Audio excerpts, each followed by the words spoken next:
Good morning my beautiful and handsome student. I hope कि आप लोग अच्छे होंगे और आप लोग की पढ़ाई बहुत अच्छे तरीके से चल रही होगी। तो जो लोग मुझे नहीं जानते, मेरा नाम अमथपर है और आपको इस चैनल पर नीट से रिलेटेड कंटेंट देखने को मिलेंगे। तो अभी हमने प्रीवियस वाले वीडियो में पढ़ा था उसमें लिपिड के बारे में पढ़ा था। तो चलिए स्टार्ट करते हैं। अगर वीडियो अच्छा लगे तो लाइक कर दीजिएगा और चैनल पर पहली बार आएंगे सब्सक्राइब जरूर से कर दीजिएगा। तो आज हमारा टॉपिक रहेगा एंजाइम।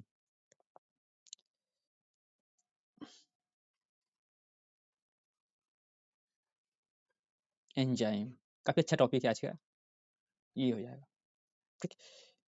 तो पहले हम इसका जो भी ट्रेंड हम लोग फॉलो करते हुए आएँगे, उसी को फॉलो करते हुए चलेंगे। तो हम लोग पहले इंट्रोडक्शन इसका देख लेते हैं। तो एक-एक टॉपिक को हम ऐसे कंप्लीट करते हुए चलेंगे, तो हमारा जो है कि हो ही जाएगा लगभग से। हमको याद करने में भी क्या होगा, आसानी होगी ना। ये इंट्रोडक्शन हो जाएगा। इंट्रोडक्शन में ये हो जाएगा कि एंजाइम जो होते हैं आपका ना, कैटालिस्ट होते हैं। It is the bio catalyst. Bio catalyst, ठीक। अब ये कैटालिस्ट का मतलब क्या होता है? कैटालिस्ट बोले तो हम हिंदी में से उत्प्रेरक बोलते हैं। से कोई भी रासायनिक अभिक्रिया को कम समय में करने के लिए हमें एक केमिकल कंपाउंड की आवश्यकता होती है, ठीक। तो जो उस केमिकल रिएक्शन को कम समय में क्या कर देता है, कंप्लीट कर देता है, ठीक। तो उसको क्या कहते हैं, कैटालिस्ट करते हैं। क्या कहते हैं, कैटालिस्ट कहते हैं। तो जो लिविंग ऑर्गेनिज्म में पाए जाने वाले जो ये सब जो रिएक्शन को मतलब करवाने वाले जो कंपाउंड होते हैं, उसको हम क्या कह देते हैं, बायो कैटालिस्ट कह देते हैं। जैसे हमारे अंदर बहुत सारे एंजाइम काम करते हैं, तो उसको हम क्या कहेंगे, बायो कैटालिस्ट, ठीक। और साइंटिफिक लैंग्वेज में कहते हैं दीज आर द एंजाइम, ठीक। उसी को हम नाम दे देते हैं एंजाइम, ठीक। आई होप कि आपको ये समझ में आया होगा। कक्षा 12 में कैटलिस्ट नाम का चैप्टर है, वहाँ पर बहुत सारे के बारे में आप लोग पढ़ेंगे या मतलब कैटलिस्ट के बारे में। तो उनमें से एक क्या है, बायो कैटलिस्ट, जिसको हम एंजाइम के नाम से जानते हैं। तो एंजाइम एक प्रकार का केमिकल कंपाउंड होता है जो किसी भी अभिक्रिया को क्या कहता है, कम समय में कंप्लीट कर देता है। जैसे फॉर एग्जाम्पल अगर कोई रिएक्शन, एक सपोज कर देते हैं हम, ए से बी बन रहा है, ए से बी, ठीक। ये इसका जो टाइम लग रहा है या 10 दिन, 10 डे, या क्या है, विदाउट एंजाइम की उपस्थिति में हो रहा है। लेकिन अगर हम यही अभिक्रिया एंजाइम की उपस्थिति में कराते हैं, तो यह हुआ 1 सेकंड में कंप्लीट हो जाएगा, ठीक। इतना फास्ट होता है, बहुत अधिक फास्ट होता है। जितना आप लोग एक्सपेक्ट नहीं करेंगे उतना तेज होगा, ठीक। तो ये क्या कम कर रहा है, किसी भी रिएक्शन को काफ़ी जल्दी क्या कर रहा है, कंप्लीट कर दे रहा है कम टाइम। ये क्या होता है, एंजाइम होता है। तो पहला पॉइंट इसका इंट्रोडक्शन में ये हो जाएगा कि enzyme are the biocatalyst which reduce the time of reaction. जो भी हमारी अभिक्रिया हो रही है, उसका जो रिएक्शन हो रहा है, उसका जो रेट ऑफ रिएक्शन है, जो लगने वाला टाइम है उसमें ना, उसको क्या कर रहा है, कम कर दे रहा है। ये कैटालिस्ट का क्या होता है, काम होता है। तो एंजाइम भी क्या होता है, बायो कैटालिस्ट होता है। ये हो जाएगा, ठीक। पहला सेकंड पॉइंट हो जाएगा कि ये बना किसका होता है ना, जाहिर सी बात है। तो ये आपका बना होता है या प्रोटीन का बना होता है। तो enzyme are made by protein, ठीक। ये आपका हो जाएगा, क्योंकि हम जब प्रोटीन पढ़ा रहे तो बताया था कि जो एंजाइम होते हैं वो क्या होता है, प्रोटीन के द्वारा बने होते हैं। लेकिन एनसीईआरटी में एक एक्सेप्शन दिया हुआ है कि enzyme are made by protein except ribozyme. Ribozyme आपका क्या होता है, एक्सेप्शन होता है। तो आप लोग जो भी जितने भी प्रोटीन होते हैं वो सारा जितने भी एंजाइम होते हैं, वे सारे किसके द्वारा बने होते हैं, प्रोटीन के द्वारा बने होते हैं। केवल एक एक्सेप्शन है, कौन है, राइबोजाइम है, ठीक है। ये हो जाएगा सेकंड पॉइंट। थर्ड पॉइंट में हम देखते हैं, जैसे जो प्रोटीन होता है, हमने जब आपको बताया था कि प्रोटीन की जो प्राइमरी स्ट्रक्चर होता है, सेकेंडरी स्ट्रक्चर होता है, टर्सरी स्ट्रक्चर होता है। तो जो प्रोटीन फंक्शनल होता है, वो जब टर्सरी स्ट्रक्चर बनाता है तभी फंक्शनल होता है। तो यहाँ पर भी वही है, जो टर्सरी स्ट्रक्चर होता है वो फोल्ड करता है, और फोल्ड करने के बाद उसमें क्या हो बन जाता है, वहाँ पर एक्टिव साइट बन जाते हैं। तो जो एंजाइम का असल में मतलब जो भी वास्तविक जो कार्य करने वाला पोर्शन होता है, वो क्या होता है, एक्टिव साइट ही होता है। एक्टिव साइट मतलब जस्ट लाइक वो जगह होता है जहाँ पर कोई भी सब्सट्रेट आकर क्या होता है, जुड़ता है। दूसरे को क्या कहते हैं, एक्टिव साइट कहते हैं। तो तीसरा पॉइंट ये हो जाएगा कि टर्सरी, स्पेलिंग थोड़ा सा अगर मिस्टेक होगा तो आप लोग देख लीजिएगा। Tertiary structure of protein fold करेगा एंड फॉर्म एक्टिव साइट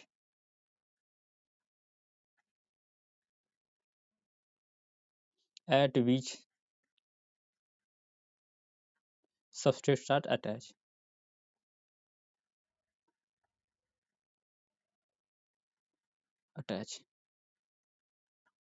ठीक, ये आपका हो जाएगा। चौथा पॉइंट ये हो जाएगा कि एंजाइम जो होता है ना, एंजाइम किसी भी रिएक्शन में यूज नहीं होता है, can not use, can not use in reaction.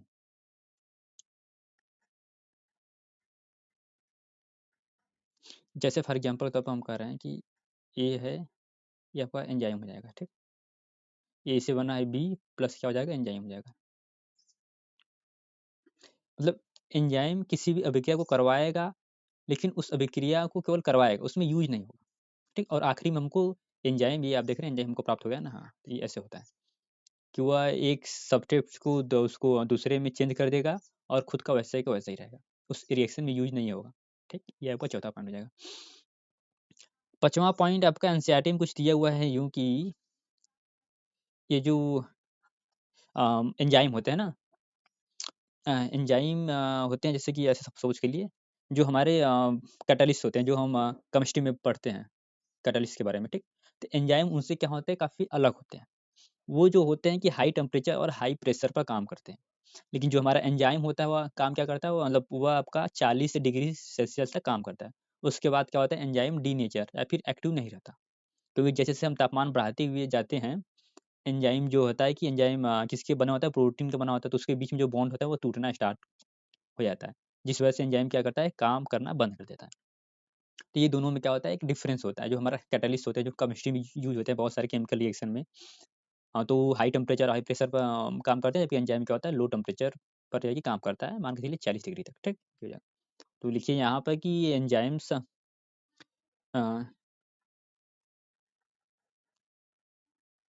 Enzyme are work at low temperature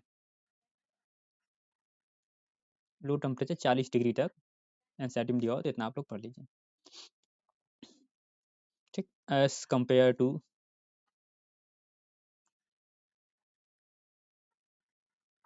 किसके कंपेयर तुलना में, एज कंपेयर टू जो हमारे वो जो केमिकल वाले होते हैं ना, as compare to chemical catalyst, chemical chemistry वाले जो होते हैं ना, केमिकल कैटालिस्ट लिख दीजिए, जो रासायनिक कैटालिस्ट, ये आपको हो जाएगा। तो ये आपका पांचवा पॉइंट हो जाएगा। Enzyme are the work at low temperature, जबकि हमारा जो केमिस्ट्री वाले होते हैं, केमिकल कैटालिस्ट होते हैं, क्या होते हैं, हाई टेम्परेचर पर वर्क करते हैं। इसमें एक एक्सेप्शन आपका ये हो जाएगा, मतलब बायो कैटालिस्ट का एक्सेप्शन ये हो जाएगा कि जो आपका एक 80 से आपका दिया हुआ है 90 डिग्री तक एक वर्क करता है।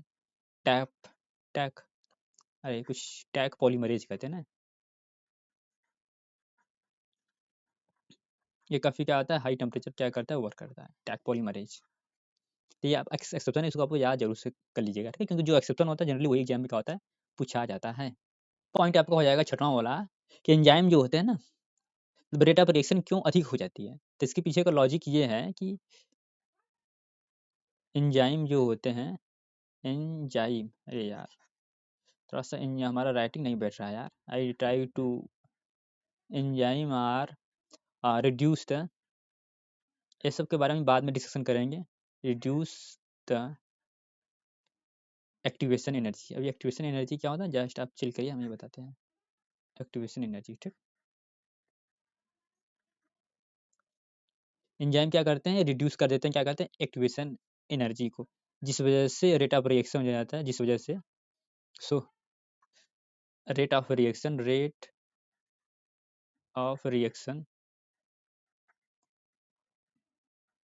ये हाई हो जाता है। ये हाई हो जाता है। ठीक है, ये आपको इसका क्वेश्चन। अगला पॉइंट देख लेते हैं कि एंजाइम जो होते हैं ना, एंजाइम आर स्पेसिफिक होते हैं। एंजाइम आर स्पेसिफिक होते हैं मतलब मीन्स वन एंजाइम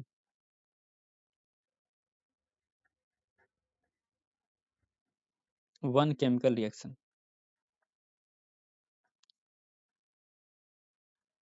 ठीक, मतलब कोई एक एंजाइम रहेगा वह एक ही केमिकल रिएक्शन परफॉर्म करेगा। जैसे फॉर एग्जांपल के तौर पर हमारे जो हमारा ग्लूकोज का पाचन करता है, कौन करता है? वो टाइलिन करता है। ठीक, तो ऐसा तो है कि नहीं कि अब टाइलिन ग्लूकोज का पाचन कर रहा है, ये लिपिड का भी पाचन करेगा, ये प्रोटीन का पाचन करेगा। ठीक है, ये केवल कार्बोहाइड्रेट का ही पाचन करेगा। तो इसलिए one enzyme equal to one chemical reaction, एक ही केमिकल रिएक्शन परफॉर्म करेगा। And enzyme are specific means one enzyme one reaction and क्या होता है, and active at one pH. ठीक है, ये हो जाएगा। इसके अलावा जो एंजाइम होता है उसके कार्य करने की अपना खुद का क्या होता है, एक पीएच होता है। जैसे जो हमारे मुंह में एंजाइम वर्क करते हैं वो हमारे स्टमक में वर्क नहीं करेंगे, क्योंकि वहाँ का पीएच क्या हो जाएगा, चेंज हो जाएगा। इस तरह जो हमारे स्टमक वाले एंजाइम होते हैं वह स्मॉल इंटेस्टाइन में वर्क नहीं करेंगे, क्योंकि वहाँ का पीएच क्या हो जाएगा, चेंज हो जाएगा। इसलिए जो एंजाइम होते हैं वो स्पेसिफिक होते हैं। एक केमिकल रिएक्शन एक ही एंजाइम परफॉर्म करेगा, प्लस एंजाइम इसके अलावा जो एंजाइम होते हैं उनका एक अपना पीएच होता है, जिस पर वो क्या करते हैं, मैक्सिमम एक्टिविटी को डिस्प्ले करते हैं, शो करते हैं। ठीक है, और जब हम टेम्परेचर बढ़ाते हैं, सपोज के लिए अगर टेम्परेचर 25 डिग्री सेल्सियस है, जब हम उसको 10 डिग्री बढ़ाएंगे तो एंजाइम की जो एक्टिवेशन की दर हो जाएगी वो 2 से 3 गुना क्या हो जाएगी, बढ़ जाती है। उसके बाद हम बढ़ाएंगे मतलब डिक्रीज कर जाएगी, लेकिन अगर हम 25 डिग्री है तो तब बढ़ाएंगे 2 से 3 गुना क्या हो जाएगी, बढ़ जाएगी। ये कुछ होता है जो है कि एंजाइम को जो कि प्रॉपर्टी था, मैंने आप लोगों को बता दिया है। तो आइए चलते हैं इसका जो है कि जो क्लासिफिकेशन है उसके बारे में देखा जाएगा, क्योंकि इंट्रोडक्शन हो जाएगा, क्लासिफिकेशन में हम पढ़ लेंगे, फिर फैक्टर अफेक्टिंग क्या कौन-कौन से फैक्टर होते हैं जो एंजाइम को क्या करते हैं, अफेक्ट करते हैं, उनमें से पीएच हो जाएगा, टेम्परेचर वगैरह भी हो जाएगा। तो फिर इसके बाद 1 आध 2 पॉइंट और है, वो सब पढ़ के एंजाइम को खत्म करते हैं। तेरा चाहे है कि नहीं? चलिए क्लासिफिकेशन देखा जाए एंजाइम का। जब भी तू आए, तुझसे मैं कह दूँ वापस ना जाना। Classification of enzyme. तो एंजाइम को जो है कि हम उसके कार्य के आधार पर क्या करते हैं, अलग-अलग ग्रुप में बाँटते हैं। तो एनसीईआरटी ने जो है कि जो दिया हुआ है एनसीईआरटी में कि एंजाइम को उसके कार्य के आधार पर 6 क्लास में बाँटा गया है। तो चलिए इन 6 के बारे में स्टडी किया जाए और साइंस का मज़ा लूटा जाए, है कि नहीं? जैसे पहला हो जाएगा, जैसे कि हमारे समाज को कई सारे ग्रुप में बाँटा गया है, कोई कास्ट के आधार पर, कोई रिलीजियंस के आधार पर, कोई हमारा जो देश होता है, अलग-अलग क्षेत्रफल में जो राज्य पाए जाते हैं उनके उसके आधार पर भी बाँट दिया जाता है। इस तरह एंजाइम जो होता है वो कार्य के आधार पर 6 ग्रुप में बाँटा गया है। ठीक, तो पहला आपका हो जाएगा ऑक्सीडो रिडक्टेस हो जाएगा। ठीक, इसका नाम ही आपको डिस्प्ले कर रहा है, ऑक्सीडेशन और रिडक्शन, मतलब ये एंजाइम जो होता है वहाँ पे इन्वॉल्व होगा जहाँ पर ऑक्सीडेशन और रिडक्शन का प्रोसेस होगा, या फिर ऑक्सीडेशन और रिडक्शन का प्रोसेस करवाएगा। ठीक है, ऑक्सीडेशन का मतलब होता है लॉस ऑफ इलेक्ट्रॉन और रिडक्शन का मतलब होता है गेन ऑफ इलेक्ट्रॉन। ठीक है, तो ये हो जाएगा आपका परफॉर्म करेगा ऑक्सीडेशन और रिडक्शन, ऑक्सीडेशन एंड रिडक्शन का प्रोसेस। बोले तो electron loss and electron gain का प्रोसेस करेगा। सेकंड पॉइंट आपका हो जाएगा, मतलब जो सेकंड क्लास रहेगा, ट्रांसफेरेसिस रहेगा। दूसरा पेन ले लिया जाए। न जाने ट्रांस, स्पेलिंग में भी थोड़ा सा मिस्टेक हो सकता है, तो एनसीईआरटी वाला पोर्शन आप देखकर उसको सही कर लीजिएगा। ट्रांसफेरेसिस जो होगा वह ग्रुप का क्या कराएगा, ट्रांसफर कराएगा। ट्रांसफर ऑफ ग्रुप कराएगा, ट्रांसफर ऑफ ग्रुप। जैसे फॉर एग्जांपल के तौर पे ये हमारा है, एक हो जाएगा, इसके पास कोई बी ग्रुप है प्लस सी है, तो कुछ एंजाइम हम यहाँ पर ट्रांसफेरेसिस एंजाइम यहाँ पर लिख देंगे, तो ये हो जाएगा ए प्लस सी, बी चला जाएगा इसके पास। ठीक है, कोई ग्रुप है, इस ग्रुप को इस पर ट्रांसफर करना है तो हम ट्रांसफेरेसिस एंजाइम यूज करते हैं। ठीक, चलिए आगे देखते हैं। अब हमारा जो तीसरा क्लास रहेगा, तीसरा आपका रहेगा हाइड्रोलिसिस। लाइसिस, ये हो जाएगा। ठीक, हाइड्रोलिसिस ये हो जाएगा कि मतलब ये जो इसमें जो जितने भी केमिकल रिएक्शन आएंगे वो बॉन्ड को तोड़ेंगे इन प्रेजेंस ऑफ वाटर। तो इसका एग्जांपल हम लोगों ने पढ़ा था जब हम वैक्यूल्स पढ़े थे, वो पढ़े थे ना, लाइसोसोम जो होता है। तो लाइसोसोम में हाइड्रोलाइटिक क्या होता है, एंजाइम होते हैं, जो जल की उपस्थिति में क्या करते हैं, कार्य करते हैं। तो ये जनरली ये डाइजेशन वाले में जो है कि इन्वॉल्व रहेगा, जिससे जितने भी हमारे डाइजेशन वाले एंजाइम होते हैं, वो जल की उपस्थिति में क्या कहते हैं, बॉन्ड को तोड़ते हैं। तो इसमें वो भी आ जाएँगे। तो यहाँ पर लिख दीजिए एक लाइन कि break of bond in presence of water. ठीक है, ये हो जाएगा। ये हो जाएगा तीसरा क्लास। फोर्थ क्लास आपका हो जाएगा लायसिस हो जाएगा। ठीक, ये जो होता है बॉन्ड को तोड़ता है इन अब्सेंस ऑफ वाटर। तो यहाँ पर लिख दीजिए it break the bond it break the bond in absence of water. ऐसा आप लिखते हुए चलिए, तो एक बार आप देखेंगे तो आपको हो जाएगा। आई होप कि आप लोग स्टडी वगैरह एकदम ठीक ठाक से चल रही हो, है कि नहीं? इधर उधर एक्टिविटी में आप लोग ज़्यादा इन्वॉल्व नहीं हो रहे होंगे, है कि नहीं? गाना गाना ये सब थोड़ा सा मतलब कॉलेज भी फंक्शन भी रहा करो तो आप उसको भी अटेंड जो है कि कर ले, मतलब करा कीजिए। कहीं कुछ एक्स्ट्रा स्किल वगैरह भी रहेगा तो उसमें और मज़ा भी आता है कि नहीं? एक दिन भर पढ़ाई करना भी वो भी मुश्किल ही काम है। चलिए सब बातें तो धीरे-धीरे होती रहेंगी। चलिए 5वां वाला देख लेते हैं, ये आपका चौथा हो जाएगा, 5वां आपका हो जाएगा काफ़ी अच्छा सा है, आइसोमेरेसिस। आइसोमेरिज्म मतलब हो जाएगा कि ये आपका जैसे आइसोमेरिज्म का मतलब जाएगा कि इसका मॉलिक्यूलर फार्मूला क्या होता है, सेम हो, लेकिन उसका जो अरेंजमेंट क्या होता है वो अलग-अलग होता है। तो उसमें ये क्या करेगा, इन्वॉल्व होगा। जैसे कि मान के चलिए कि हमारा ये C6 हो जाएगा, H12 हो जाएगा, O6। इसका मतलब आप समझिए एग्जांपल द्वारा। इसकी 2 संरचनाएँ पॉसिबल हैं, मतलब कई सारे संरचना पॉसिबल, बस आप थोड़ा-सा देखिए। एक फ्रक्टोज भी होता है, एक ग्लूकोज भी होता है, ठीक? दोनों का फार्मूला क्या है, सेम है, मॉलिक्यूलर फार्मूला ये, ठीक है। तब ये जो फ्रक्टोज होता है, बट इस बात का इसमें जो अरेंजमेंट है ना, जो एटम है बस वो क्या होता है, अलग-अलग होता है। तो जब फ्रक्टोज से हम ग्लूकोज में चेंज करेंगे या फिर ग्लूकोज को फ्रक्टोज में चेंज करेंगे तो कौन सा एंजाइम यूज़ करेंगे, आइसोमेरेज़ एंजाइम यूज़ करेंगे। या फिर हम ग्लूकोज को गैलेक्टोज में चेंज करेंगे या फिर वो मैनोज वगैरह में चेंज करेंगे तो वहाँ पे कौन सा यूज़ करेंगे, मेरेज़ एंजाइम यूज़ करेंगे। ठीक? इसमें आपका इंटर कन्वर्जन होता होता है। यहाँ पर फंक्शनल ग्रुप कौन सा होता है, यहाँ पर कीटोन होता है। यहाँ पर फंक्शनल ग्रुप कौन सा होता है, यहाँ पर CH2 एल्डिहाइड होता है। इन दोनों का इंटर कन्वर्जन होता है तो वहाँ पर कौन सा एंजाइम यूज़ करते हैं, आइसोमेरेज़। मतलब इसी तरह बहुत सारे फंक्शनल ग्रुप होते हैं जो इंटर कन्वर्ट होते हैं या फिर जिनका मॉलिक्यूलर फॉर्मूला क्या होता है, सेम होता है, तो वहाँ पर हम कौन सा एंजाइम यूज़ करते हैं, आइसोमेरेज़ यूज़ करते हैं। लेकिन वो अलग-अलग फॉर्म में एक्सिस्ट करते हैं। तो आपका जो 6th क्लास हो जाएगा ना, जो 6th क्लास एंजाइम को आपका लिगैसेस लिगासेस ये काम करता है, ये आपका बॉन्ड को बनाने का काम करता है, ठीक? It involve in making the bond making the bond ठीक है, ये बॉन्ड बनाने का क्या करता है, काम करता है, ठीक? ये तो हो गया क्लासिफिकेशन ऑफ एंजाइम, किसको 6 ग्रुप में बाँटा गया है और उसका जो भी फंक्शन रहता है हमने स्टडी कर लिया है। तो जो अपना अगला टॉपिक रहेगा वो रहेगा एक्टिवेशन एनर्जी, ठीक? आइए देखते हैं कि what is the activation energy, होती क्या है? इसके बारे में हमने आपको इंट्रोडक्शन में बताया था। एक्टिवेशन एनर्जी हिंदी में बोले तो सक्रिय ऊर्जा कहते हैं। एक्टिवेशन एनर्जी, एंजाइम इसी को क्या कर देता है, कम कर देता है। सपोज कर रहे हैं किसी रिएक्शन की जैसे कि हमारा ए है, ए प्लस मतलब जो भी है ए है, ये है और बी, मतलब ए से क्या बना, बी बना, ठीक? यहाँ पर एक्टिवेशन एनर्जी कितना लग रहा है, सपोज कर लेते हैं 100 जूल है, ठीक? 100 जूल है। ये एंजाइम के अब्सेंस में, लेकिन एंजाइम इसी को क्या कम, इसको क्या करेगा, कम कर देगा, 10 जूल कर देगा। बन जाएगा, क्या बन जाएगा, प्रोडक्ट बन जाएगा, ठीक? यहाँ देखिए 100 जूल है, यहाँ पर 10 जूल है, तो जिस वजह से यहाँ पे क्या होगा, रेट ऑफ रिएक्शन क्या हो जाएगा, अधिक हो जाएगा।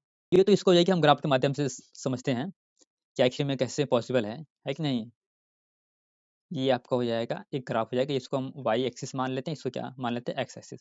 यहाँ पर लिख दे रहे हैं एनर्जी, इधर रहेगा, इधर आपका रिएक्शन आगे बढ़ रहा है ना, इधर रिएक्शन, ठीक? अब कोई पॉइंट यहाँ पे हम ले रहे हैं, यहाँ पे हम लिख दे रहे हैं, यहाँ पर ये क्या है, आपका रिएक्टेंट है या फिर सब्सट्रेट भी कह सकते हैं आप उसको। और इसकी ऊर्जा कितनी हम मान ले रहे हैं, हम कितना मान ले रहे हैं, 50 जूल, कितना है, 50 जूल है। फिर ये रहा आपका एक्टिवेशन एनर्जी, ऐसे जा रहा है कुछ इस तरह से, आपका ऐसे हो जा रहा है। ये आपका कितना हो गया, बी हो गया। ठीक, इसके कंपेयर में हम एक और बना दे रहे हैं, ये बी, इसको बी वन मान ले रहे हैं, इसको बी टू मान ले रहे हैं। ये दोनों क्या है, हमारे रिएक्टेंट है, रिएक्टेंट। ठीक, इसको आप ई वन मान लीजिए, इसको आप मान लीजिए। ये जो हमारा होता है ना, ये जो मैक्सिमम एनर्जी जहाँ तक पहुँचता है उसको क्या कहते हैं, ट्रांजिशन स्टेट कहते हैं, ट्रांजिशन स्टेट। अरे यार, ये तारा बन जा रहा है, चांद तारों में नजर आए चेहरा उसका, ठीक हो जाएगा। और यहाँ से लेके यहाँ तक आपका क्या हो जाएगा, एक्टिवेशन एनर्जी, इसको ई टू मान ले रहे हैं। तो एक्टिवेशन एनर्जी हो जाएगा आपका ई टू माइनस ई वन, ठीक हो जाएगा। तो यहाँ से लेके मतलब पॉइंट ए से जो आपका रिएक्टेंट है वहाँ से लेकर और ट्रांजिशन स्टेट के बीच में जो भी एनर्जी लग रही है उसको क्या कहेंगे, एक्टिवेशन एनर्जी कहेंगे। इसको निकालेंगे कैसे, ई टू मान के चलें, यहाँ पर एनर्जी क्या है, ई टू है, इसको क्या है, ई वन है, यहाँ से लेके यहाँ तक क्या है, ई वन है, यहाँ से लेके यहाँ तक ई टू है। तो ई टू में से ई वन घटा देंगे, हमारा एक्टिवेशन एनर्जी हमको पता चल जाएगा। ठीक, सपोज कर ले यहाँ पर ये 100 है और यहाँ वाली एनर्जी कितनी है, 150 है। ठीक, ये हो जाएगा। अगर यहाँ से हम घटाएंगे 150 माइनस 50 कितना हो जाएगा, 100 जूल आ जाएगा। तो ये सपोज कर लेते हैं 100 जूल आपका हो जाएगा। ठीक है, तो एंजाइम करेगा क्या ना, कि ये जो आपका ग्राफ है ना, तो ये इसको एक्टिवेशन एनर्जी को कुछ इस तरह से आपका कम कर देगा। एक में थोड़ा सा बड़ा बना दे रहे हैं, ये कुछ इस तरह से कम कर देगा। ठीक है मतलब जो जिस एक्टिवेशन एनर्जी, मतलब जो भी आपका एक्टिवेशन एनर्जी आपका 100 जूल लग रही थी, उसी 100 जूल क्या कर देगा, कम कर देगा, जिससे रेट ऑफ रिएक्शन क्या होगा, बहुत तेजी से हो जाएगा। ठीक, जैसे आप कोई 100 जूल चाहिए उसको ऊर्जा, अगर हम उसको 10 ही जूल दे तो काफ़ी तेज़ी से नहीं होगा। जब तक वह एक आपका रिएक्शन कंप्लीट होगा तब तक क्या कितना हो जाएगा, 10 रिएक्शन कंप्लीट हो जाएगा। तो इसीलिए हम कहते हैं कि एंजाइम क्या करता है, एक्टिवेशन एनर्जी को कम कर देगा, जिस वजह से रेट ऑफ रिएक्शन क्या हो जाएगा, अधिक हो जाएगा। ठीक है, ये हो जाएगा। तो यहाँ पर हमें 2 चीज़ नोट करने की बात है कि एंजाइम रेट ऑफ रिएक्शन मतलब अधिक कर देता है, क्योंकि वो एक्टिवेशन एनर्जी क्या कर देगा, कम कर दे रहा है। पहला ये हो जाएगा। दूसरा ये हो जाएगा कि यहाँ पर हमें 2 तरह के रिएक्शन प्राप्त होते हैं। ये बी1 देखिए आप, और बी2 देखिए। बी1 के पास जो ऊर्जा है, ए से के तुलना में क्या है, कम है ना? इसके पास 50 है, सपोज़ कर लें इसके पास कितना है, 25 जूल है। ठीक, सपोज़ कर लिया। इसका मतलब कि इसके पास 50 है, इसका पास 25 है, मतलब रिएक्टेंट के पास 50 है और प्रोडक्ट के पास कितना है, 25। इसका मतलब कि ऊर्जा क्या हो गई है, कम हुई है कुछ, है कि नहीं? मतलब कुछ ऊर्जा कम हुई है, कुछ एनर्जी क्या हो गई है, कम हुई है। इसका मतलब ये क्या है, एक्सोथर्मिक रिएक्शन है। क्या है? Exothermic reaction. मतलब एक्सोथर्मिक रिएक्शन में एनर्जी क्या होती है, रिलीज होती है। और जो हमारा प्रोडक्ट का जो एनर्जी होती है वह रिएक्टेंट की तुलना में क्या होती है, कम होती है। ठीक, ये हो जाएगा। ये हो गया बी वन के केस में। जबकि हमारा बी टू है, इसकी एनर्जी क्या होती है, ई वन रिएक्टेंट की तुलना में क्या है, अधिक है। तो ये आपका क्या है, ये आपका इंडोथर्मिक रिएक्शन है। क्या है, इंडोथर्मिक रिएक्शन। इंडोथर्मिक रिएक्शन में हम रिएक्शन जनरली होता नहीं है, हम उसको अलग से ऊर्जा देंगे। जब हम अलग से ऊर्जा देंगे तो वो जो आपका प्रोडक्ट रहेगा रिएक्टेंट की तुलना में उसके पास अधिक ऊर्जा रहेगी। आई होप कि ये दोनों, ये मतलब इसका मतलब समझ में आ गया, बी टी टू का और बी वन का मतलब। ठीक, मतलब सभी ऐसा तो नहीं हो सकता है कि जो हमारा प्रोडक्ट बन रहा है उसकी एनर्जी रिएक्टेंट की तुलना में कम ही हो, कुछ कुछ का क्या होता है, अधिक भी होता है। तो उसी के आधार पर हम एक्सोथर्मिक और एंडोथर्मिक रिएक्शन कहते हैं। ठीक, यहाँ पर 2-3 क्वेश्चन आ सकते हैं। जैसे कि जो आपका ट्रांजिशन स्टेट होता है ये, ठीक? इसके पास सबसे अधिक क्या होती है? ऊर्जा होती है, ठीक? तो एक पॉइंट हम लिखेंगे नीचे, जो ट्रांजिशन स्टेट है, इसका मतलब transition state have higher energy. So stability क्या रहेगी? स्टेबिलिटी आपका लोअर रहेगी। क्या रहेगी? लोअर रहेगी, ठीक? ये हो गया पहला पॉइंट। जैसे हम जानते हैं जिसके पास बहुत अधिक ऊर्जा होती है वो ज़्यादा स्टेबल नहीं होता। वो इधर-उधर, इधर-उधर क्या होता है? घूमता हुआ रहता है। That's it. फिर इसके बाद ये हुआ पहला पॉइंट, इस ग्राफ पे जो क्वेश्चन आ सकते हैं। दूसरा पॉइंट ये हो गया कि आपका जो रिएक्टेंट है, ठीक? एज़ कंपेयर टू, ए मतलब हो जाएगा आपका reacted, as compare to B one have high energy. मतलब कि मीन्स सो क्या करेगा ये, सो क्या करेगा, लोअर द स्टेबिलिटी, इसकी क्या होगा, स्टेबिलिटी क्या हो जाएगी, लोअर स्टेबिलिटी। ये तो प्रोडक्ट B1 के केस में हो रहा है, ठीक। यदि हम तीसरे की बात कर ली जाए, तो जो B1 B2 होता है ना, B2 हैव हाई एनर्जी ना, सो ये क्या, सो ये क्या होगा, so it is a less stable as compare to product, मतलब वो रिएक्टेंट है, less stable as compare to reactant, ठीक है। ये आपको हो जाएगा तीसरा पॉइंट, ठीक। आई होप कि आपको ये जो कि समझ में आया होगा कि एक्टिवेशन एनर्जी का कॉन्सेप्ट क्या है या किस तरह से होता है। और ये जो आपका रिएक्टेंट है, प्रोडक्ट है, ये से बना बी बना, और दो तरह के बी बन सकते हैं, एक की ऊर्जा कम हो सकती है, एक की ऊर्जा क्या हो सकती है, अधिक हो सकती है। तो जिसकी भी ऊर्जा रिएक्टेंट की तुलना में कम होगी वो अधिक स्टेबल होगा, जिसकी मतलब ऊर्जा अधिक होगी वो क्या होगा, कम स्टेबल होगा। तो इस केस में आपका जो B2 होगा वो लेस स्टेबल रहेगा, फिर इसको जो ट्रांजिशन स्टेट होता है वो भी क्या होगा आपका, लो मतलब कम स्टेबल होगा। तो ये था आपका एक्टिवेशन एनर्जी कॉन्सेप्ट। अब आइए चलते हैं फैक्टर अफेक्टिंग देखते हैं। वो कौन-कौन से फैक्टर होते हैं जो एंजाइम को क्या करते हैं, अफेक्ट करते हैं, जिनकी उपस्थिति में एंजाइम की जो एक्टिविटी है वह कम या फिर अधिक हो जाती है। तो आइए चलते हैं। जिस दिन तेरी मेरी बात नहीं होती, दिन नहीं गुजरता, रात नहीं होती। तो भाई इस गाने के अनुसार ऐसा लगता है कि जो चंद्रमा है और सूर्य अपने सारे पोजीशन में जो है कि स्थिर हो जाते हैं, है कि नहीं? जनरली प्रेमियों के लिए यही होता होगा, है कि नहीं? क्योंकि वो तो अपना पोजीशन छोड़ेंगे ही नहीं ना। फैक्टर अफेक्टिंग, ठीक है, ये थोड़ा-सा स्पेलिंग थोड़ा-सा देख लीजिएगा आपको इससे करके। Factor affecting the enzyme.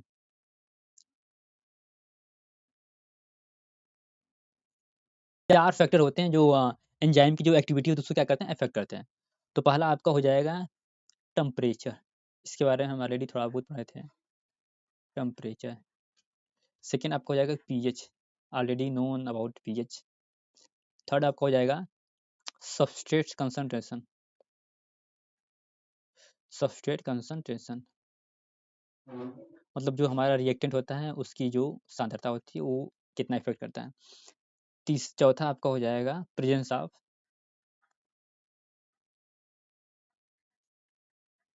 Inhibitor, ठीक, इनहिबिटर की उपस्थिति, ठीक है, ये हो जाएगा।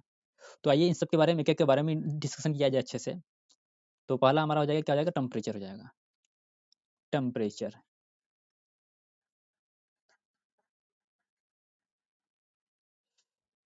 ठीक। तो टेम्परेचर होता है यूँ है कि जैसे कि अब हमारे बॉडी का टेम्परेचर कितना है, 37 डिग्री सेल्सियस है, ठीक है। तो एंजाइम के जो कार्य करने की मैक्सिमम जो टेम्परेचर रहेगा कितना रहेगा, 37 रहेगा, ठीक है। तो जो हमारे रिसर्चर हैं वो कहते हैं ना कि जब हम टेम्परेचर 25 से लेके 35 तक बढ़ाएँगे, ध्यान से आप सुनिए, 25 से लेके 35 तक बढ़ाएँगे तो जो एंजाइम की क्रिया करने की दर होगी वो 2 से 3 गुना क्या हो जाएगी, अधिक हो जाती है। ठीक, ये टेम्परेचर के केस में हो गया। इसका मतलब प्रत्येक 10 डिग्री सेल्सियस पे हो जाएगा, एंजाइम की एक्टिविटी क्या हो जाएगी, 2 से 3 गुना अधिक हो जाती है। लेकिन ये केवल 35-37 तक ही होगा, मान के चलिए 37-38 तक भी हो जाएगा। उसके बाद जब हम जाएँगे तो अधिक टेम्परेचर बढ़ाएँगे तो एंजाइम किसके द्वारा बना होता है, प्रोटीन द्वारा बनता है। तो उनके बीच में जो बॉन्ड होता है वो टूटना स्टार्ट हो जाता है और वो प्रोटीन क्या होता है, डीनेचर हो जाता है, मतलब खराब हो जाता है। इसको हम ग्राफ द्वारा क्या होता है एक समझते हैं। एंजाइम एक्टिविटी इधर लिखिए आप, एंजाइम एक्टिविटी, इधर आप क्या लिखिए, आप टेम्परेचर लिखिए ना। टेम्परेचर अगर हम 37 डिग्री लिख दें ना, तो 37 डिग्री पे क्या हो जाएगा यार, मैक्सिमम क्या हो जाएगा यार, मैक्सिमम क्या कितना हो जाएगा, मतलब एंजाइम की क्रिया क्या हो जाएगी, मैक्सिमम हो जाएगी इस टेम्परेचर पर, ठीक। तो ये आपका हो जाएगा टेम्परेचर। सेकंड फैक्टर आपका आता है पीएच, पीएच। तो हमारे बॉडी में जो एंजाइम होते हैं अलग अलग पीएच पर क्या होते हैं, अलग अलग कार्य करते हैं। जैसे फॉर एग्जांपल के तौर पर एक एंजाइम का नाम सुना होगा आपने, पेप्सिन, पेप्सिन। एक एंजाइम का नाम सुना होगा ट्रिप्सिन, डाइजेशन का दोनों एंजाइम है। दोनों किसका पाचन करते हैं, दोनों आपका पाचन करते हैं वो प्रोटीन का पाचन करते हैं। किसका पाचन करते हैं, प्रोटीन का पाचन करते हैं। लेकिन एक एंजाइम किस पर सक्रिय होता है, जो पेप्सिन होता है वह 1 से 2 पीएच पर काम करता है। ट्रिप्सिन जो होता है वह 6.8 पर काम करता है। मतलब ये बेसिक पर काम करता है ना, एक बेसिक हो जाएगा, एक जाएगा एसिडिक हो जाएगा। लेकिन दोनों का एक ही काम होता है, किसका मतलब क्या काम होता है? प्रोटीन का क्या करते हैं? पाचन करते हैं। लेकिन एंजाइम की जो कार्य करने की जो मतलब पीएच है वो क्या होता है? अलग-अलग होता है। इससे इसका ग्राफ द्वारा हम कुछ ऐसे समझते हैं, 2 ग्राफ बनाते हैं कुछ इस तरह से। इधर आप एंजाइम की एक्टिविटी हो जाएगा, ठीक है? एंजाइम, इधर पीएच हो जाएगा, ठीक? अगर हम पेप्सिन की बात कर ली जाए, तो यहाँ पर हम 2 पीएच लिख दे रहे हैं, 2 पीएच पे क्या होगा? मैक्सिमम एक्टिविटी शो करेगा, कुछ इस तरह से ग्राफ बन जाएगा। अगर हम ट्रिप्सिन की बात कर ली जाए, ट्रिप्सिन किस पर शो करेगा? 6.8 ऐसे करके कुछ हो जाएगा पीएच। थोड़ा सा 1-2 पॉइंट कम बेसी हो सकता है, मान के चलिए। ये आपका क्या हो जाएगा? तो ओवरऑल बेसिक रहेगा एंजाइम, ठीक है? ये आपका पीएच रहेगा। देख रहे हैं यहाँ पे पीएच है, मतलब एक प्रोटीन का पाचक ही एंजाइम ये वाला भी है और ये वाला भी है, लेकिन दोनों के कार्य करने की पीएच क्या होता है? अलग-अलग होता है। मतलब उस पीएच में वो क्या रहेगा? मैक्सिमम एक्टिव रहेगा। It display the maximum activity at its own pH, ठीक है? तो प्रत्येक enzyme have the specific pH जिस पर एक्टिविटी शो करता है। तो ये गया पीएच का। अब चलते हैं तीसरा वाला जो हमारा पॉइंट होता है ना, सब्सट्रेट के कंसंट्रेशन कैसा मतलब किस तरह से इफेक्ट करता है। तो थर्ड आपका हो जाएगा, इसके बाद जो टाइलिन हमारा एंजाइम होता है 6.8 पीए पे क्या होता है? मैक्सिमम एक्टिविटी शो करता है। जैसे ही वो स्टमक में जाएगा, एक्टिविटी क्या हो जाएगी? ब्लॉक हो जाएगी, काम ही नहीं कर पाएगा, ठीक है? तो ये कुछ इस तरह से हम उसका जो है कि एग्जाम्पल हो गया आपका पीएच का। तो तीसरा आपका हो जाएगा सब्सट्रेट कंसंट्रेशन।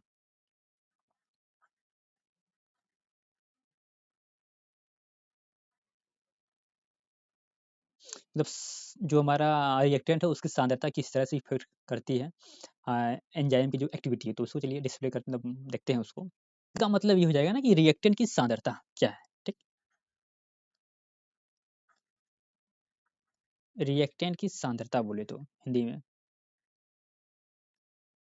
कंसंट्रेशन भी आप इसको कह सकते हैं, ठीक है? आपका जो भी है सब हो जाएगा।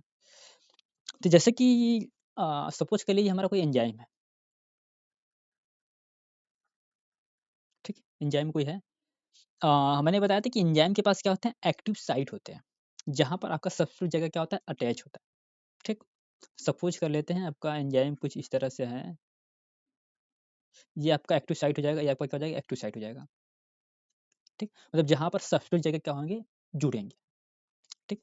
सपोज कर ले रहे हैं हमारे पास 2 सबस्ट्रेट हैं, दोनों जाकर इससे क्या हो गए? जुड़ गए हैं,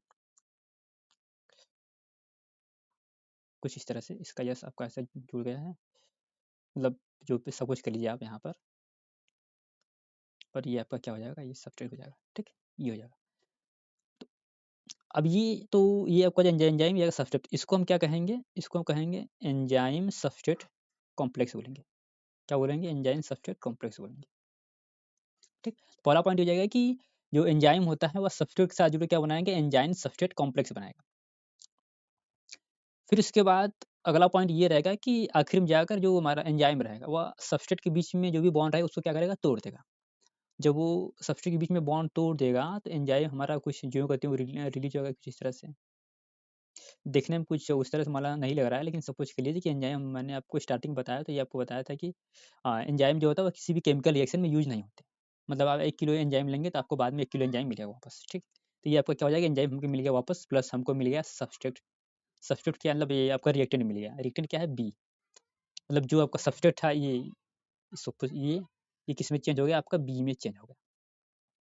ठीक? ये तो कुछ केमिकल रिएक्शन कुछ इस तरह से आपका होता है। जो एंजाइम सब्सट्रेट कंसंट्रेशन, इसका मतलब ये है, सपोज कर ले रहे हैं यहाँ पर जो हमारा एंजाइम का जो एक्टिव साइट है वो 2 है, लेकिन सब्सट्रेट हमारे पास रहेंगे 4, ठीक?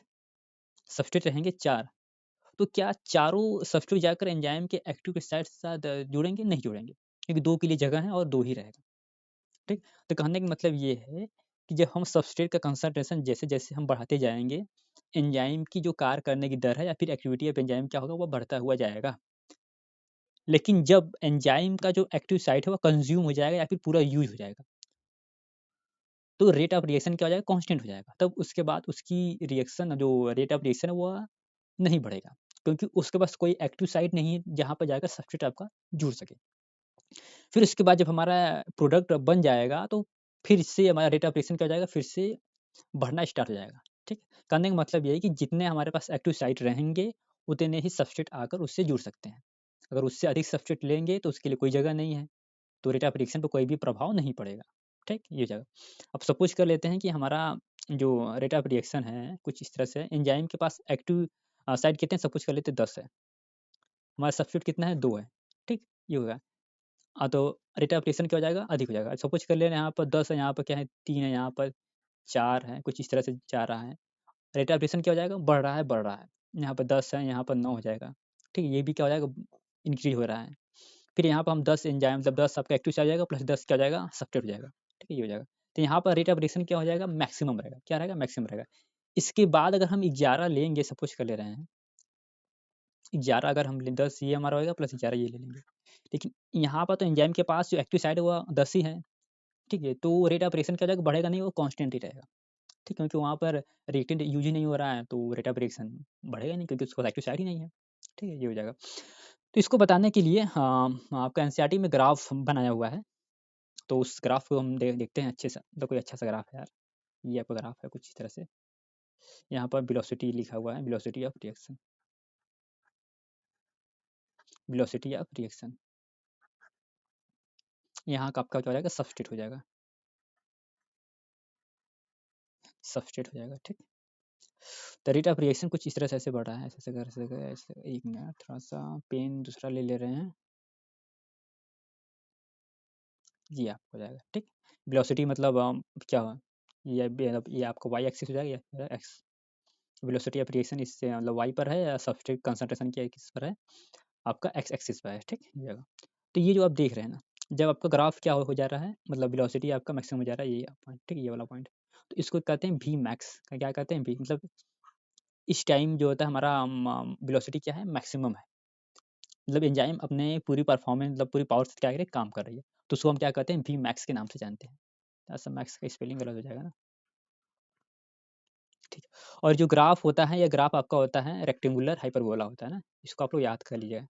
रेक्टेंगुलर रेक्टेंगुलर हाइपरबोला, हाइपर, अरे यार,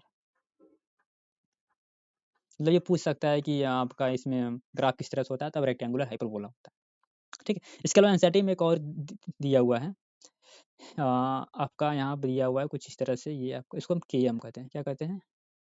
के एम कहते हैं। आपका ये आपका हो जाएगा वी मैक्स बाई 2 हो जाएगा, ठीक।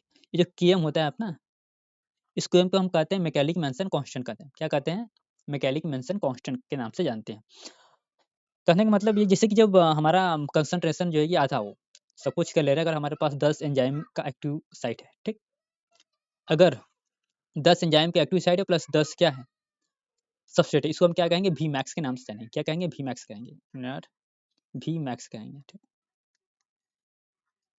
ठीक हो जाएगा। वहीं अगर हमारा रेट ऑफ एंजाइम का जो एक्टिव क्षेत्र क्या है 10 है प्लस कितना रहेगा? 5 रहेगा। तो इस टाइम जो वेलोसिटी रहेगा उसको हम क्या कहेंगे? V max. जो हमारा मैक्स का क्या होता है? आधा होगा, ठीक। ज़ाहिर-सी बात है जब हमारे पास 10 मॉलिक्यूल से 10 में से 10 है तो उस समय क्या है? वी मैक्स है, ठीक। अगर हम वहाँ पर 10 आपका एक्टिव क्षेत्र, हम 5 क्या हो जाएँगे? ये सब्स्टिट्यूट लेकर जा रहे हैं। इसका मतलब कि एक्टिविटी क्या हो जाएगी? जितना आपका मैक्सिमम रहेगा उसकी क्या हो जाएगी? आधी हो जाएगी। तो उसी को हम क्या कहते हैं? तो इसी को हम क्या कहते हैं? मैकेनिक मेंशन कांस्टेंट, हमसे केएम से रिप्रेजेंट करते हैं। जैसे कि इसका अब डेरिवेशन नहीं है, मैकेनिक मेंशन इक्वेशन नहीं, तो हमको डेरिवेशन करके बताते कि ये काफ़ी अच्छे से सब चीज़ आपको समझ में आता है वहाँ पर। बहरहाल जो भी है बस अब इतना याद कर लीजिए कि जब सब्सट्रेट कंसंट्रेशन आधा हो, तो उस टाइम जो वेलोसिटी रहती है उसको हम क्या कहते हैं? केएम के नाम से जानते हैं। That is KM is represent the mechanic mention constant, ठीक है? ये हो जाएगा। और इसमें हमारा ग्राफ क्या होता है? हाइपरबोला होता है, रेक्टेंगुलर हाइपरबोला होता है, ठीक है? ये हो जाएगा। तो ये था आपका जो है कि थर्ड पॉइंट है सब्सट्रेट कंसंट्रेशन। आइए चलते हैं चौथा वाला पॉइंट देखते हैं ना, इनहिबिटर के बारे में जो है। तो आपका चौथा हो जाएगा presence of inhibitor, presence of inhibitor. ये आपका इनहिबिटर का मतलब हो जाएगा कि कुछ ऐसा वहाँ पर उपस्थित, मतलब कुछ इस तरह का वहाँ पर केमिकल उपस्थित होगा जो एंजाइम के साथ जुड़ जाएगा और उसकी एक्टिविटी को क्या करेगा? मतलब प्रभावित करेगा। तो उसको हम क्या कहेंगे? इनहिबिटर कहेंगे, ठीक है? तो जैसे फॉर एग्जांपल तौर पर हम आपको बताएँ, एक आपका एक एंजाइम हो जाएगा कुछ इस तरह से, कुछ कर लीजिए, ये आपका एंजाइम है, ठीक? ये आपका एंजाइम हो जाएगा। इस एंजाइम को आप कह दीजिए सक्सिनेस सक्सीनेट डीहाइड्रोजिनेट, ये आपका क्या हो जाएगा, एंजाइम सक्सीनेट डीहाइड्रोजिनेट हो जाएगा। एंजाइम में ये जो है कि एग्जाम्पल आपका दिया हुआ है, ठीक। अब इससे कौन जुड़ेगा, सबस्ट्रेट जुड़ेगा। सपोज कर लेते हैं सबस्ट्रेट हमारा कुछ इस आकार का है, कौन सा सबस्ट्रेट है आपका, सक्सीनेट है ना, एक मिनट, ठीक है। प्लस इसके साथ एक इनहिबिटर है जो इसकी तरह दिखने वाला है कुछ इस तरह से, ठीक है, ये हो जाएगा। इसको हम कहेंगे मेलोनेट कहेंगे, मेलोनेट, ये आपका एनसीईआरटी में दिया हुआ है, ठीक। जैसे कि इसको आप कोरिजली ऐसे समझ सकते हैं कि जैसे आजकल का जो प्यार वगैरह होता है, कि व्हाट्सएप वाला प्यार, फेसबुक वाला प्यार, कि व्यक्ति देखने में हाँ ठीक-ठाक लग रहा है, जैसे हम इमेजिन करते हैं अपने सपनों में अपने हम सबको, जैसे लगे यहाँ पर भी यही है। तो यहाँ पर असली वाला तो देखो है ये वाला, और नकली वाला कौन है, ये वाला, फर्जी टाइप का है, ठीक। लेकिन होगा यूँ कि असली वाले के यहाँ पहुँचने से पहले जो नकली वाला है ना, यही पहुँच जाएगा यहाँ पर। यहीं पे नकली पहुँच जाएगा, और इसके साथ क्या बना लेगा, कॉम्प्लेक्स बना लेगा। मतलब ये क्या बोलते हैं, एंजाइम इनहिबिटर कॉम्प्लेक्स बना लेगा। जिस वजह से एंजाइम की जो एक्टिविटी रहेगी क्या हो जाएगी, डिक्रीज हो जाएगी। क्योंकि एंजाइम इस अपने जो सबस्ट्रेट रहेगा उसके साथ नहीं जुड़ पाएगा। जब इसके साथ नहीं जुड़ पाएगा तो कॉम्प्लेक्स नहीं बना पाएगा, एंजाइम सबस्ट्रेट कॉम्प्लेक्स और रिएक्शन नहीं हो पाएगा, ठीक है। तो ये होता है। तो इनहिबिटर वो होता है जो एंजाइम की एक्टिविटी को क्या करते हैं, डिक्रीज कर देते हैं, ठीक है। आई होप कि आपको ये समझ में आया होगा कि असल में जो हमारा इनहिबिटर होता है जैसे वो फर्जी टाइप का होता है, या फिर जैसे बहरूपिया टाइप का होता है ना, कि हाँ, देखने में वो लग रहा है कि हाँ, हमारा ये सब्सट्रेट, लेकिन एक्चुअल में होता नहीं है। और वह सब्सट्रेट से कॉम्पीट करेगा और जाकर जुड़ जाएगा एंजाइम के एक्टिव क्षेत्र से। फिर उसके बाद आपका एंजाइम और उसका कॉम्प्लेक्स नहीं बन पाएगा और हमारी रिएक्शन नहीं हो पाएगा, ठीक है। तो इसका हम लोग यूज़ करते हैं, जो एनसीईआरटी में दिया हुआ है कि इसका यूज़ करते हैं जो बैक्टीरिया की जो पैथोजेनिक एक्टिविटी होती है उसको कंट्रोल करने के लिए यूज़ किया जाता है। तो ये आपका क्या हो जाएगा, ओवरऑल एंजाइम आपका खत्म हो गया। एक और लास्ट पॉइंट बचा हुआ है, कोफैक्टर, ठीक। चलिए उस कोफैक्टर को देखते हैं और लगभग हमारा एंजाइम खत्म ही हो गया है, बस थोड़ा सा ये आखिरी वाला बचा हुआ है, कोफैक्टर।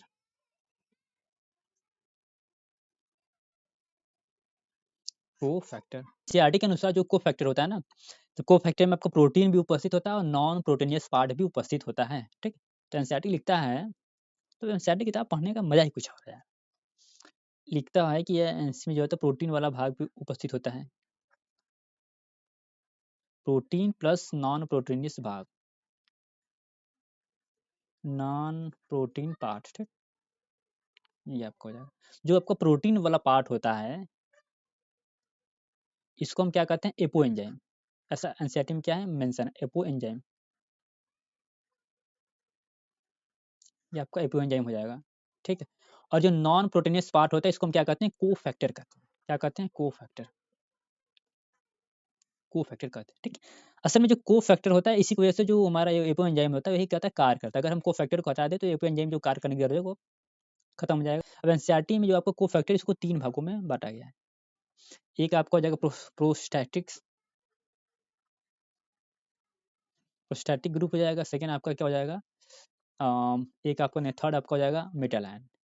सेकंड का नाम मेटल आयन हो जाएगा। सेकंड आपका हो जाएगा कोएंजाइम हो जाएगा, ठीक है, ये हो जाएगा। अब ये एनसीईआरटी में बताया गया है कि ये जो प्रोस्टैटिक ग्रुप होते हैं एपो एंजाइम के साथ बहुत टाइटली अटैच होते हैं। कोएंजाइम होता है वह टेम्परेली अटैच होता है, और जो मेटल आयन होता है वह कोऑर्डिनेटेड तरीके से क्या होता है, अटैच होता है, ठीक है। और मेटल आयन में आपका एक एग्जांपल दिया हुआ है जिंक का, और इसमें एक एग्जांपल दिया हुआ है कार्बोनिक पेप्टाइड्स ना, कार्बोनिक पेप्टाइड्स, ये हो जाएगा। आपका कोएंजाइम में आपका देखिए एनएडी हो जाएगा, एफएडी हो जाएगा, इस तरह एग्जांपल वगैरह दिया हुआ है एनसीईआरटी में। और प्रोटेस्टिक ग्रुप में आपका एक कैटालिसिस एग्जांपल है, कैटालिसिस, ठीक है, ये आपको हो जाएगा। तो बहरहाल ये था जो है कि हमारा एंजाइम। आई होप कि आपको जो है कि समझ में आया होगा। ये काफ़ी लंबा टॉपिक था तो कुछ कंप्लीट हुआ है। अगर थोड़ा बहुत प्रॉब्लम हुई होगी तो आप बता सकते हैं कमेंट करके। आइए इसका जो है कि एनसीईआरटी पोर्शन देखते हैं और चैप्टर को खत्म करते हैं, क्योंकि एनसीईआरटी पोर्शन देखना काफ़ी ज़रूरी है, क्योंकि उसके बिना हमारा जो है कि कंप्लीट ही नहीं हो है ना?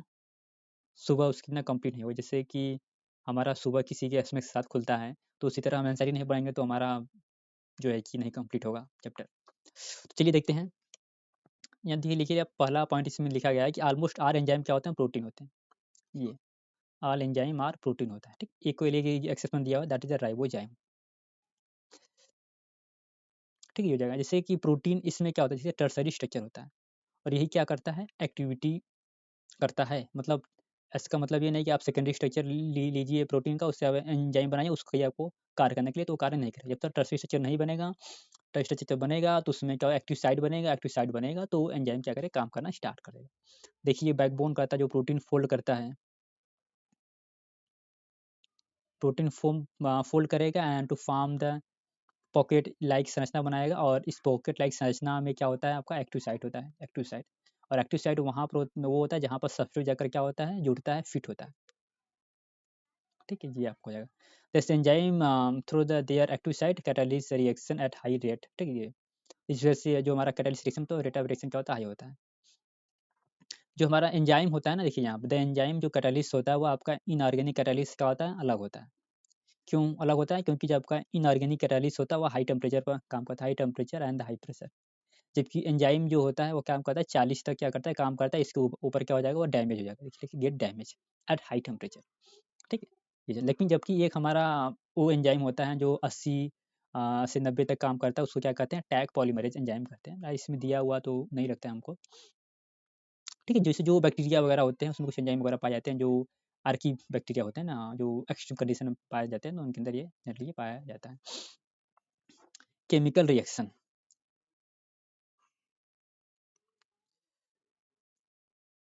ठीक है, ये केमिकल रिएक्शन मतलब ये बताया गया है कि इसमें 2 तरह के होता है केमिकल रिएक्शन। एक फिजिकल चेंजेस होता है, एक ऐसा रिएक्शन जिसमें होता है केमिकल चेंजेस होता है। फिजिकल चेंजेस में उसका स्वरूप बदल जाएगा, लेकिन वो रहेगा वही रहेगा। जैसे अगर हम पानी ले लें तो उसको सॉलिड, लिक्विड, गैस 3 रूप में एग्जिस्ट करता है, लेकिन वो रहेगा क्या, क्या ही रहेगा, पानी, मतलब वो वाटर ही रहेगा। आप ऐसे कर लीजिए, या फिर वो ठीक है, सॉलिड, लिक्विड, गैस में चेंज हो जाएगा, लेकिन उसका वो रहेगा पानी। लेकिन अगर हमारा आम, हम अगर हम ले लें, कच्चा आम ले लेंगे, पका आम, वो रहेगा आम ही, लेकिन उसमें क्या होगा, केमिकल चेंजेस हो जाएगा। वो दोबारा इरिवर्सिबल नहीं हो पाएगा, मतलब वापस से हुआ क्या होगा, आम नहीं बन पाएगा कच्चा आम। ठीक है, ठीक है, जो केमिकल चेंजेस होते हैं जनरली क्या होता है, इरिवर्सिबल होते हैं, ऐसा मान के चलिए। और उसमें केमिकल रिएक्शन द्वारा जो होता है चेंजेस होते हैं, तो यही इसमें लिखा गया है। देखिए, और फिर इसके बाद यहाँ पर ये भी लिखा गया है कि the general rule for the thumbs is that the rate double or decrease by the half every 10 degree Celsius. मतलब जब हम 10 डिग्री सेल्सियस बढ़ाएंगे तो क्या होगा, टेम्परेचर, रेट ऑफ रिएक्शन क्या होगा, बढ़ जाएगा। अगर हम बढ़ाएंगे तो बढ़ेगा, घटाएंगे तो क्या हो जाएगा, कम हो जाएगा। ये देखिए, double R decreases by half for every 10 degree Celsius. यहाँ पर बताया गया है ये कि जो हमारा रिएक्शन होता है वो एंजाइम की अनुपस्थिति में क्या होता है, जो हमारा रिएक्शन होता है एंजाइम की अनुपस्थिति में बहुत ज़्यादा टाइम में होता है। लेकिन अगर वही हम एंजाइम की उपस्थिति में कराएंगे तो क्या होगा, वो आपका रेट ऑफ रिएक्शन काफ़ी अधिक हो जाएगा, जिस वजह से हमें टाइम क्या हो जाएगा, बच जाएगा, और हमें रिएक्शन अधिक हो जाएगा। जैसे यहाँ पर लिखा गया है, इन absence of the enzyme the reaction is very slow with about the 2 molecules of hydro, ये क्या, H2CO3 being formed in, मतलब 1 हावर में कितने बनता है, इतने मालिक्यूल्स बनता है एंजाइम की अनुपस्थिति में। लेकिन वही अगर एंजाइम उपस्थित होता है, that is called carbonic anhydrase enzyme, तो ये जो आपका बनने की दर होता है कितना हो जाता है, इतना हो जाता है, मतलब बहुत अधिक हो जाता है। ये आप देख रहे हैं ना। हाँ, तो इसलिए हम कह रहे हैं कि एंजाइम डेट से बहुत ज़रूरी होता है, और रिएक्शन को कई गुना स्पीड से कर देता है, जिस वजह से टाइम क्या होता है, बहुत कम लगता है। तो जो अपना जो अगला पॉइंट हो जाएगा कि how do the enzyme bring about the height rate of chemical conversion. ठीक है, मतलब जो हमारा रिएक्शन होता है, किस वजह से वह एंजाइम की उपस्थिति में रेट ऑफ रिएक्शन क्या होता है, वह अधिक हो जाता है। तो इसके लिए आप इस ग्राफ द्वारा हम समझ सकते हैं। ठीक है, ये जगह जैसे एंजाइम की अनुपस्थिति में देखिए एक्टिवेशन एनर्जी क्या है, काफ़ी अधिक है, लेकिन वही इस वाले प्रोसेस में देखिए, ये वाले प्रोसेस में एंजाइम की उपस्थिति में क्या होता है, एक्टिवेशन एनर्जी क्या है, काफ़ी कम हो गई है, जिस वजह से हमारा रेट ऑफ रिएक्शन क्या है, अधिक हो जाता है। ठीक है, तो यही एक जिम फैक्टर होता है जिस वजह से हमारा एंजाइम जो होता है ना, रेट ऑफ रिएक्शन क्या होता है, अधिक मिलता है, due to the decrease the activation energy. ठीक है, ये हो जाएगा। Nature of the enzyme action ये देख लेते हैं, मतलब एंजाइम किस तरह से कार्य करता है। तो इसमें होता यूँ है कि आपका देखिए, पहले एंजाइम सब्सट्रेट के साथ मिलेगा, क्या बनेगा, एंजाइम सब्सट्रेट कॉम्प्लेक्स बनाएगा। ठीक है, ये for the substrate bind to the active site of the enzyme fitting into the active site. ठीक, पहला उसमें कॉम्प्लेक्स मिलकर क्या बनाएगा, कॉम्प्लेक्स, एंजाइम सब्सट्रेट कॉम्प्लेक्स कहते हैं उसे। फिर उसके बाद the binding of substrate induce the enzyme to alter its shape fitting more tightly around the substrate. ठीक, मतलब जरूरी नहीं कि जो हमारा सब्सट्रेट होता है वो एंजाइम के एक्टिव साइट के आकार का ही हो, थोड़ा वो उससे अलग होता है, तो पहले उसके साथ जुड़ेगा, फिर एंजाइम अपने आप को उस सब्सट्रेट के अनुसार क्या करेगा, व्यवस्थित करेगा। इससे यह शो होता है कि एंजाइम के पास फ्लेक्सिबिलिटी का प्रॉपर्टी होता है, तो उसी के अनुसार क्या करेगा, चेंज करेगा, और उसको बहुत अच्छे से क्या करेगा, फिट हो जाएगा उसमें। फिट हो जाएगा सेकंड पॉइंट। थर्ड पॉइंट ये हो जाएगा the active site of the enzyme now the close proximity of the substrate break the bond, ठीक है। मतलब तीसरा मतलब ये कहता है कि इसमें आपका क्या हो जाएगा, उसका जो सब्सट्रेट रहेगा उसका बॉन्ड तोड़ेगा और किसमें चेंज हो जाएगा, एंजाइम प्लस प्रोडक्ट में, ये आपका एंजाइम प्लस प्रोडक्ट में चेंज हो जाएगा, ठीक है। और एंजाइम क्या होगा, रिलीज होगा, एंजाइम रिलीज हो जाएगा। और एंजाइम किसी भी प्रोडक्ट में इन्वॉल्व नहीं होता है, मतलब केमिकल रिएक्शन नहीं इन्वॉल्व नहीं होता, बस वो रिएक्शन को करता है और करने के बाद वह अलग हो जाता है। फैक्टर अफेक्टिंग देखिए, टेम्परेचर हो जाएगा, कंसंट्रेशन हो जाएगा। टेम्परेचर तो आपको बता चुके हैं ऑलरेडी, कंसंट्रेशन भी बता चुके हैं कि इसका जो हाफ रहेगा वेलोसिटी के जो मतलब जहाँ पर रिएक्शन जो होता है मैक्सिमम रहेगा उसको क्या कहेंगे, वीमैक्स कहेंगे। जैसे ये आपको हो जाएगा ना, ये देखिए ये पीएच का है, ये टेम्परेचर का है। यहाँ पर आप लिख, ठीक है, यहाँ पर ऐसा करके लिख दीजिए 7 पीएच है 7 लिख दीजिए। अगर 1.2 पीएच 1.2 क्या होता है, मैक्सिमम एक्टिविटी शो करता है कुछ इस तरह से। टेम्परेचर भी कुछ नहीं होगा, 37 डिग्री लिख दीजिए यहाँ पर, मैक्सिमम एक्टिविटी शो करता है, ठीक।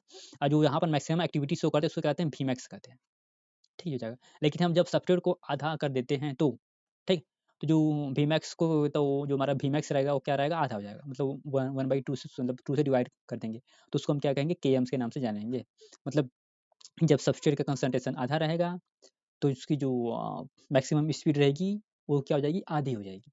और उसी पॉइंट को क्या कहते हैं, हम केएम से रिप्रेजेंट करते हैं, KM represent the mechanical motion constant, ठीक है, ये आपका हो जाएगा। और आपका देखिए इनहिबिटर के बारे में, व्हेन द जैसे जब इनहिबिटर क्लोजली रिसेंबल करता है किसकी तरह, सबस्ट्रेट की तरह, और यह क्या करता है, कम्पीट करता है और एंजाइम के साथ क्या करता है, बाइंड कर लेता है। It is closely structural similar with the substrate, the inhibitor compete with the substrate for the substrate binding site of the enzyme. परिणाम स्वरूप क्या होगा, substrate can not bind with as a result enzyme action decrease हो जाएगा, क्योंकि enzyme substrate complex नहीं बना हुआ है। जैसे for example inhibitor of succinate dehydrogen by the malonate, ठीक है, ये हो जाएगा। मतलब मेलोनेट क्या हो जाएगा, आपका इनहिबिटर रहेगा जो सक्सिनेट की जगह पर सक्सिनेट डिहाइड्रोजन से जुड़ जाता है, जिस वजह से आपका जो एक्टिविटी रहेगा एंजाइम का डिक्रीज हो जाएगा, ठीक है। जैसे इस टाइप के जो इनहिबिटर का यूज किया जाता है control of the bacteria pathogens, मतलब जो बैक्टीरिया का आतंक होता है उसको कंट्रोल करने के लिए यूज किया जाता है। अब किस तरह से यूज किया जाता है, जब मैकेनिज्म वगैरह पढ़ना तो नहीं है तो उसके बारे में हम बता आप जान नहीं सकते। चलिए एंजाइम का जो है क्लासिफिकेशन पढ़ा जाए, अगला टॉपिक ये है, थोड़ा सा जल्दी जल्दी पढ़ा जाए कि नहीं, पढ़ कर खत्म किया जाए। इसको देखिए 6 क्लास में बांटा गया है। तो पहला आपका हो जाए ऑक्सीडो रिडक्टेज, ठीक है, या फिर डिहाइड्रोजनेस भी कहते हैं। और ये काम करेगा, ये ऑक्सीडेशन रिडक्शन का काम करेगा, ऑक्सीडेशन रिडक्शन काम करेगा, ये आपका एग्जाम्पल दिया हुआ है, ये मतलब आप समझ सकते हैं। दूसरा आपका जो है ट्रांसफेरेसिस, ये क्या करेगा, ग्रुप का ट्रांसफर करेगा। जैसे यहाँ पे एस जी है तो जाएगा जी किसके साथ जोड़ दिया, इसके साथ जोड़ दिया, तो मतलब ग्रुप का ट्रांसफर कराएगा ये। फिर तीसरा क्या है, ये हाइड्रोलेसिस तीसरा है ना, ये आपका तीसरा हाइड्रोलेसिस है। ये क्या करेगा, जो बॉन्ड को तोड़ेगा, दो बॉन्ड को तोड़ेगा in presence of the water की उपस्थिति में, ठीक है, ये हो जाएगा। लाइसिस है, लाइसिस क्या करेगा, बॉन्ड को तोड़ेगा इन एब्सेंस ऑफ द क्या बोलते हैं, वाटर, ठीक है। इसके अलावा यहाँ जो होता है डबल बॉन्ड को नहीं तोड़ेगा, लिविंग द डबल बॉन्ड, इसको आप नोट कर लीजिएगा। फिर आपका पांचवा जो है कि आपका आइसोमेरिजेस, तो आइसोमेरिजेस क्या करेगा, या इंटर कन्वर्जन करेगा, क्या किसको कन्वर्जन करेगा, आइसोमेरिज्म को। अच्छा 11 में आप लोगों ने पढ़ा होगा केमिस्ट्री में, अगर नहीं पढ़ा होगा तो हम भी पढ़ाएंगे तो वहाँ पर पढ़ लीजिएगा, ठीक है। तो आइसोमेरिज्म जैसे फंक्शनल ग्रुप होता है उसको जाएगी चेंज करेगा एक दूसरे में। लाइगेजेस ये क्या करेगा, ये बॉन्ड को बनाएगा बिटवीन टू कंपाउंड, ठीक है, जैसे कि यहाँ कार्बन, ये एग्जाम्पल दिया हुआ है, ठीक है। अपना लास्ट टॉपिक क्या है, कोफैक्टर। तो देखिए कोफैक्टर में हमारा ये है कि जो नॉन प्रोटीनियस पार्ट होता है उसको क्या कहेंगे, कोफैक्टर कहेंगे। Are bound with the enzyme to make the enzyme catalytically active, मतलब जो नॉन प्रोटीनियस पार्ट होता है वह काफ़ी इंपॉर्टेंट होता है, जो एंजाइम के साथ जुड़ता है और उसके क्या आता है, उसको एक्टिविटी प्रदान करता है, ठीक है, ये आपका हो जाएगा। इसमें सब सारा लिखा गया है। These instant the protein portion of, देखिए यहाँ the protein portion of enzyme is called apo enzyme, ठीक है। The three kinds of the cofactor may be identify, जो हमारा कोफैक्टर होते हैं वो तीन प्रकार से होते हैं, ठीक। जैसे एक प्रोस्टैटिक ग्रुप्स होता है, एक कोएंजाइम होता है, एक मेटल आयन होता है। जो आपका प्रोस्टैटिक ग्रुप होता है वो ऑर्गेनिक कंपाउंड होता है and are the from the other cofactors, ये देखिए टाइटली बाउंड करता है किसके साथ, एपो एंजाइम के साथ, ठीक है, ये हो जाएगा। ई पेरोक्सिडेज एंड द कैटालिस, ये आपको एग्जांपल दिया हुआ है, ठीक है, तो सबको याद कर लीजिएगा। इसका breakdown of the hydrogen peroxide to water and active site, ठीक है, ये आपका हो जाएगा। सेकंड देखिए कोएंजाइम दिया हुआ है, ये क्या का, ये टेम्परेरी जो होता है एसोसिएट करता है उसके साथ, ठीक है? इसका एग्जांपल आपका मिल जाएगा, इसकी एनएडी हो जाएगा, एनएडीपीएच हो जाएगा, एफएडी हो जाएगा, जो किसके द्वारा बने होते हैं? विटामिन नियासिन द्वारा बने होते हैं। एक प्रकार का विटामिन्स होता है, ठीक है? जो वाटर सॉल्युबल होता है ना। और फिर इसके बाद देखिए यहाँ पर तीसरा आपका है मेटालाइन। क्या होता है? मेटालाइन, ठीक है? मेटालाइन कैसे जुड़ता है? कोऑर्डिनेशन बॉन्ड बनाता है ये, ठीक। फिर इसका देखिए एग्जांपल दिया हुआ है zinc. Zinc is a cofactor for the proteolytic enzyme that is a carbonic peptidase, ठीक है? ये क्या होता है? Carboxy peptidase. एग्जाम्पल क्या है? Carboxy peptidase. तो ये था जो है कि ओवरऑल जो है कि आज का जो है टॉपिक, आई होप कि आपको समझ में आया होगा। समझ में आया होगा लाइक कर दीजिएगा, और चैनल पर पहली बार सब्सक्राइब जरूर से कर दीजिएगा। इसके अलावा अपने दोस्तों को भी शेयर कर सकते हैं। तो मिलते हैं नेक्स्ट वाले वीडियो में, तब तक के लिए गुड बाय। तब तक आप लोग पढ़ते रहिए और इन्जॉयमेंट करते रहिए, और गाना वाना भी जो है कि गाते गाते रहिए, है कि नहीं? किसकी तरह गाना गाते रहिए, वो क्या है उसका याद याद नहीं, नाम नहीं याद आ रहा है। चलो नेक्स्ट वाली वीडियो में हम बता देंगे।